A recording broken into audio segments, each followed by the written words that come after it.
오늘은 창세기 29장 말씀을 가지고 하나님이 이끄신 여정이라고 하는 제목으로 묵상 나눔하도록 하겠습니다. 먼저 1절로 13절 말씀인데 6절을 봅니다. 그의 딸 라헬이 지금 양을 몰고 오느니라 라고 했습니다. 1절로 8절 먼 길을 떠난 야곱은 마침내 동방의 하란 땅에 도착했습니다. 들판의 우물가에서 새 무리의 양떼와 목자들을 만난 야곱은 그들에게 어디에서 오는 길이냐고 물어요. 그들이 하란에서 오는 길이라고 하자 야곱은 그들에게 나홀의 손자인 외삼촌 라반을 아느냐라고 묻는데 목자들은 그들이 라반을 잘 안다고 대답을 해요. 야곱이 라반의 안부를 묻자 목자들은 라반이 평안하며 곧 그의 딸 라헬이 양을 몰고 올 것이라고 알려주었습니다.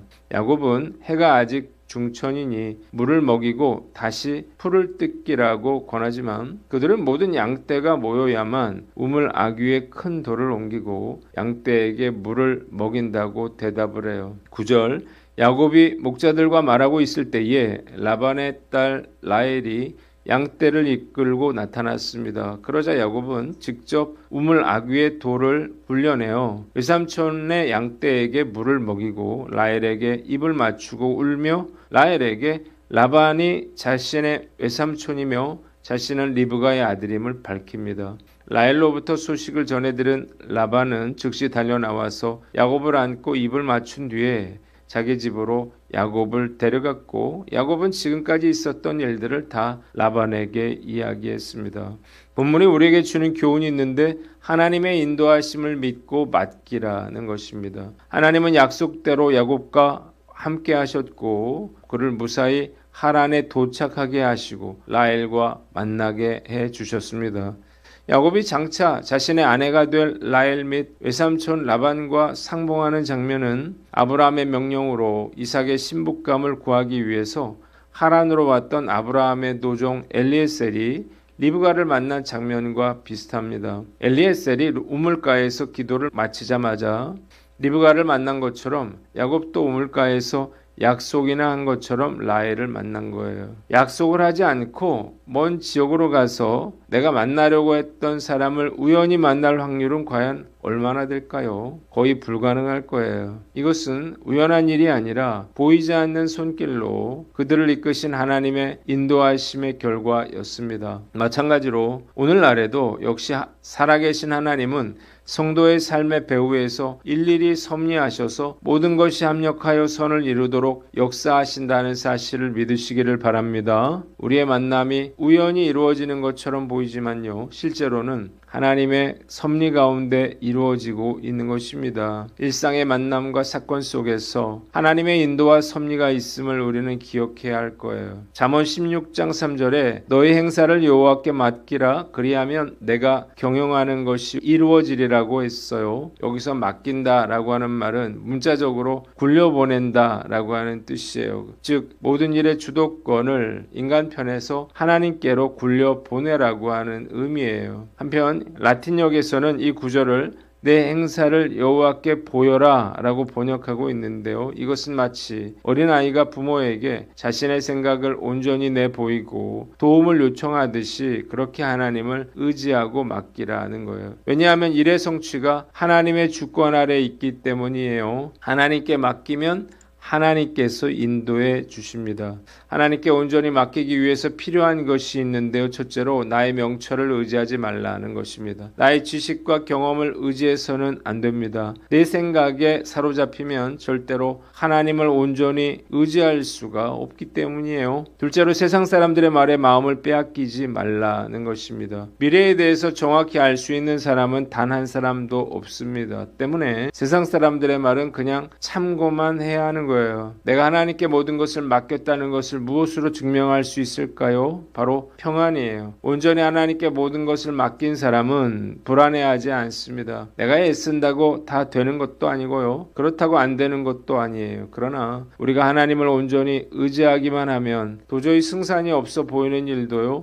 성공을 거둘 수가 있는 것입니다. 하나님의 섭리와 인도하심을 믿고 모든 행사를 하나님께 맡길 때에 우리의 경영하는 모든 것이 이루어지게 될 줄 믿습니다. 성전 건축을 앞두고 무엇을 어떻게 해야 할지 막막하지만요, 하나님의 인도하심을 따라 순조롭게 이루어질 것을 믿고 모든 것을 내어 맡기는 저와 여러분들 되시기를 주님의 이름으로 축원합니다. 두 번째, 14절로 19절인데 19절, 내가 라헬을 위해 외삼촌에게 7년을 섬기리이다 라고 했습니다. 야곱을 혈육으로 인정한 라반은 그와 한 달을 함께 지낸 뒤에 그가 조카라는 이유로 정당한 보수 없이 일을 시킬 수 없다면서 어떻게 품삯을 정할지 말해보라고 합니다. 라반에게는 첫째 딸 레아와 용모가 아름다운 둘째 딸 라헬이 있었는데, 라헬을 깊이 사랑하게 된 야곱은 그녀와 결혼하기 위해 7년 동안 외삼촌을 무임으로 섬기겠다고 하는 파격적인 조건을 제시했습니다. 라반은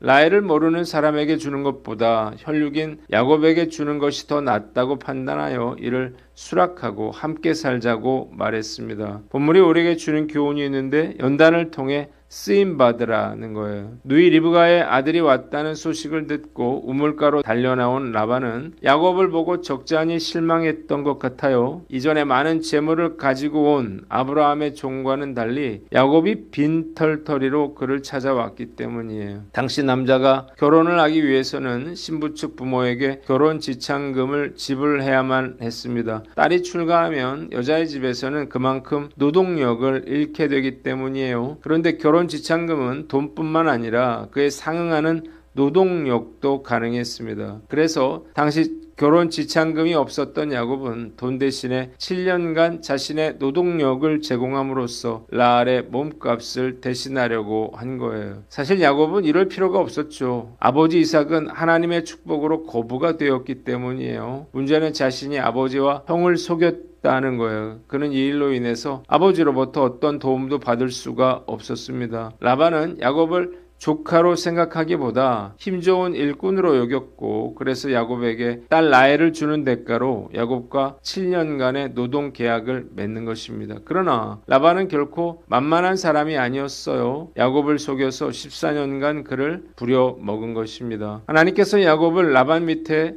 14년 동안 두신 이유가 있습니다. 바로 야곱을 연단시키기를 원하셨기 때문이에요. 야곱은 형 에서와 아버지 이삭을 속여서 장자권을 빼앗았죠. 야곱은 이스라엘 12지파의 조상이 될 자로서 많은 시련과 고난을 통해서 그의 성품과 인격 및 신앙이 단련되고 성숙되어져야만 했습니다. 하나님은 부친과 형을 속인 야곱에게 반대로 외삼촌 라반과 아내 레아에게 속임을 당하는 고통을 맛보게 하심으로 심는 대로 거두는 진리를 깨닫게 하신 것입니다. 또한 라헬을 진정 사랑하면서 14년의 세월을 참고 견딤으로 야곱으로 하여금 진정 어떠한 상황 하에서도 하나님을 사랑하는 법을 깨닫도록 하신 것입니다. 속이는 자였던 야곱이 더 잘 속이는 라반을 만난 것은 우연이 아니었어요. 거부의 아들이었던 야곱이 빈털터리가 되어서 14년의 노동을 감수하게 된 것은 그의 교만을 꺾고 오직 하나님만 의지하도록 하기 위한 하나님의 광야 학교의 과정이었습니다. 야곱에게 허락된 14년의 세월은 벌이 아니라 그를 속이는 야곱에서 하나님과 겨루어 이긴 이스라엘로 변화시키기 위한 연단의 과정이요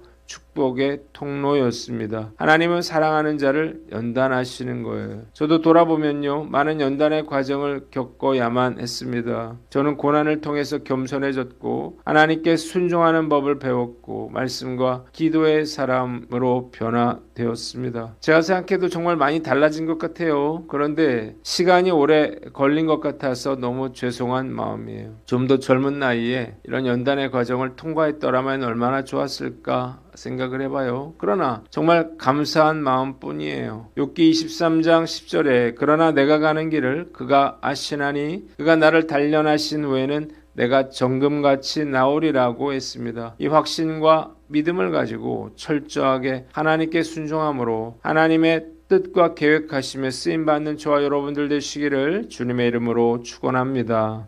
마지막으로 20절 말씀인데 그를 사랑하는 까닭에 7년을 며칠같이 여겼더라고 했습니다. 본문에 우리에게 주는 교훈이 있는데 사랑으로 사역하라는 거예요. 야곱은 7년의 세월을 수일처럼 여겼습니다. 이유가 무엇인가요? 라헬을 사랑했기 때문이에요. 그래서 힘든 줄 모르고 일한 것입니다. 사랑으로 하는 일은 즐거운 헌신이요 기쁨인 거예요. 똑같은 일이라도요 억지로 하는 의무로 하는 일과 내가 사랑으로 하는 헌신은 그 질이 다른 것입니다. 사랑은 고된 노동의 무게를 가볍게 만드는 거예요. 오늘 말씀 앞에서 나는 어떤 마음과 자세로 사역을 하고 있는지를 돌아봐야 되겠죠. 사랑이 동기가 될 때 자신도 즐겁게 일할 수 있을 뿐더러 다른 사람들도 많은 유익을 누릴 수 있게 되는 것입니다. 하나님을 사랑하고 이웃을 사랑할 때에 우리는 인내의 시간을 견디는 것이 아니라 즐길 수 있게 되는 거예요. 교회나 공동체에서 봉사를 할 때 왜 나만 이렇게 힘드냐 고생하냐 라고 하는 마음이 든다면요 다시 한번 주님을 향한 첫사랑을 회복해야 할 것입니다. 주님을 사랑할 때 봉사는 즐거운 축제가 되기 때문이에요. 우리의 가정도 마찬가지예요. 나의 배우자나 자녀를 사랑으로 섬기면 그 수고는 희생이 아니라 기쁨이 되는 것입니다. 요즘 나이가 들어서 여기저기 아픈 데가 많아요. 체력도 달려서 쉽게 지치고 회복도 더딥니다. 그래서 힘들다는 소리가 절로 나오는데요. 주님을 사랑하는 마음이 식어서 그런 게 아닐까 그런 생각이 듭니다. 오늘 말씀 앞에서 우리 자신을 돌아보고 7년 동안 라헬을 생각하며 즐겁게 일한 야곱처럼 우리를 사랑하시는 그 주님을 생각하며 기쁘고 즐거운 마음으로 맡겨주신 사역들을 감당해 나가는 저와 여러분들 되시기를 주님의 이름으로 축원합니다. 기도하겠습니다. 하나님 아버지, 하나님의 인도하심을 믿고 모든 것을 주님께 맡기며 연단을 통해서 쓰임받고 사랑으로 사역하게 하여 주시옵소서.